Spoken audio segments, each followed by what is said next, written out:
Урматтуу окуучулар, 7-класс үчүн геометриядан видео сабагыбызды баштайбыз. Сабакка даярдык көргүлө. Бүгүнкү сабактын темасы айланага иштен сызылган бурчтар. Сабактын максаты окуучулар айланага иштен сызылган бурчтар жөнүндө түшүнүк алышат жана айланага иштен сызылган бурчтарды эсептей алышат. Окуучулар ой жүгүртүүгө, өз алдынча иштөөгө үйрөнүшөт. Окуучулар онлайн сабактарга катышууга жана тапшырмаларды үйдө өтүрүп онлайн аткарууга үйрөнүшөт. Темага карата таяныч билимдерди кайталап алайлык. Борбордук бурч деп кандай бурчка айтабыз? Борбордук бурчтун градустук чени эмнеге барабар? Борбордук бурч деп эмнеге айтылат? Айлананын эки радиусунун арасындагы бурч борбордук бурч деп аталат. Борбордук бурчтун градустук чени ага туура келүүчү жаанын градустук чени менен барабар болот. Башкача айтканда, борбордук бурч тирелген жаанын узундугу менен өлчөнөт. Жаңы окуу материалын үйрөнүүгө өтөбүз. Айланага иштен сызылган бурч. Борбору О, радиусу R болгон айланасы берилсин. Айланадан каалагандай А чекитин белгилеп, ал аркылуу АБ, АС кесүүчүлөрүн жүргүзсөк, БАС бурчуна ээ болобуз. Чокусу берилген айланада жатып, жактары ал айлананы кесип өтүүчү бурчту айланага иштен сызылган бурч деп айтабыз. Бул сүрөттө бурч БАС иштен сызылган бурч болот. Айланага иштен сызылган бурчту кыскача иштен сызылган бурч деп эле атоо кабыл алынган. БАС бурчунун Б жана С чекиттери айлананы эки жаага бөлөт. Иштен сызылган бурчтун ичинде жаткан жаасы БС ал бурчтун жаасы же ал бурчка туура келүүчү тирелген жаа катары кабыл алынат. Айлананын жаасы ага туура келүүчү борбордук бурч аркылуу өлчөнө тургандыгы белгилүү. Демек, иштен сызылган бурчту туура келүүчү жаасы же борбордук бурч аркылуу өлчөөгө болот. Эми айланага иштен сызылган бурчтун мааниси эмнеге барабар экендигине токтолобуз. 27-теорема. Айланага иштен сызылган бурч өзү тирелген жаанын жарымы менен өлчөнөт.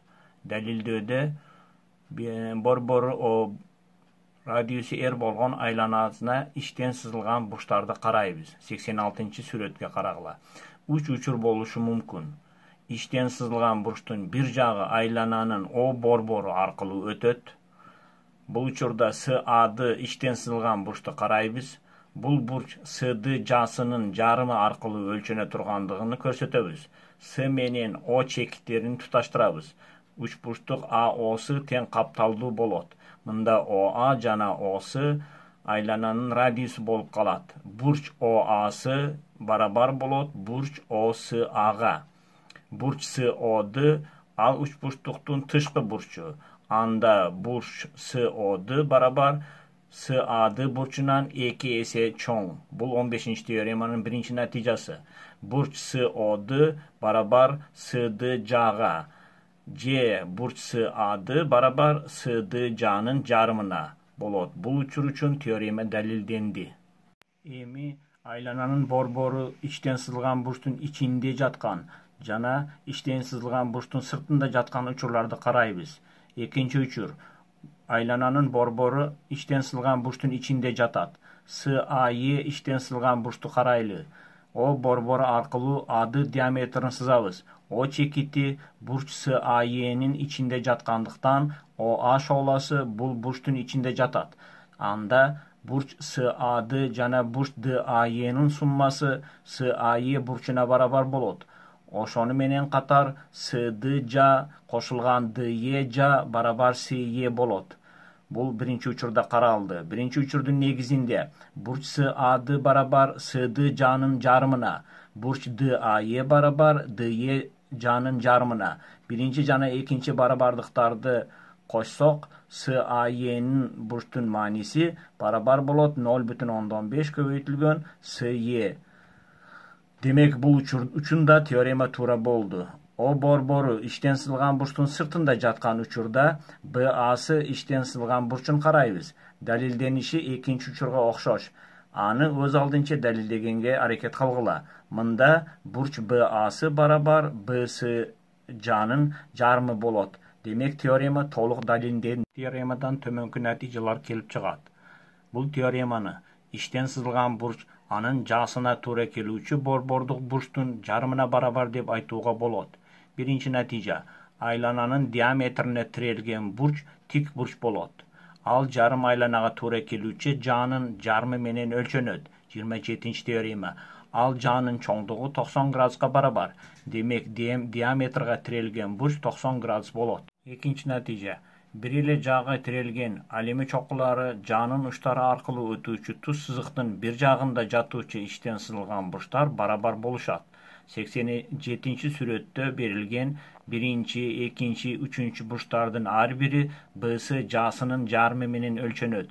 27 теоремага ылайык. Ошондуктан биринчи бурч, экинчи бурч, үчүнчү бурчтар барабар болушат.